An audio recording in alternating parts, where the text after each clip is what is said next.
Hi, I have a tip for you today about fussy cutting strips. Now I need the strip to be 1 inch, and I wanted to have this little diamond design going down my finished strip, which means when it's done you'll only see, because it's a 1/2 inch wide, you'll just see this little diamond strip going around here.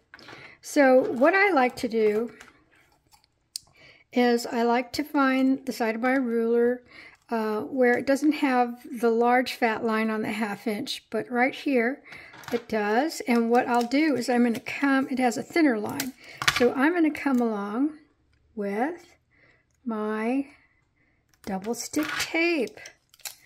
And double stick tape is going to help hold your fabric in place while you're aligning up your stripe right down the center of that 1/2 inch line.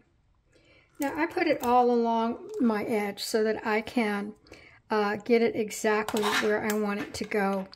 And then what happens if I've starched this fabric so that it's nice and firm and straight, and it's not going to fray as much when I go to sew it in. And over here I'm aligning the center of my 1/2 inch right down the center of that little line.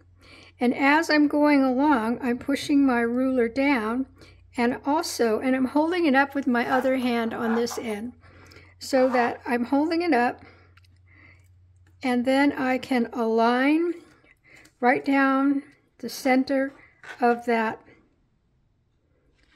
area that I need to align it on. Now I can also shift my fabric until I get it into the right position and just tap it down. Make sure that you have it all lined up. And once you have it all lined up, I press it down, and then I'm able to just cut my first edge. Nice. My ruler doesn't move because it's stuck to the fabric. It would help if I had a better blade in here. Okay. But as you can see, it's stuck to the fabric. I'm right down the center line. I'm exactly where I need to be.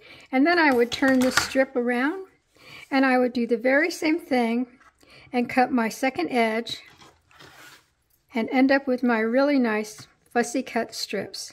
I think it's the best way to fussy cut things is to use a double stick tape. Now when it comes to getting the tape off of your ruler, now I have the scraper for my silhouette, but you can also just use an old credit card. You're just going to come over here and then get it started. And once I have it started, I can just peel it up. And then I'll wash my ruler with alcohol to get any stickiness off of there. I hope this tip helps you when you're cutting out border sashings like I am, or pretty much just about any block. I usually have double stick tape on the corners of my rulers to keep my fabric from shifting when I cut. So have a great day and keep stitching.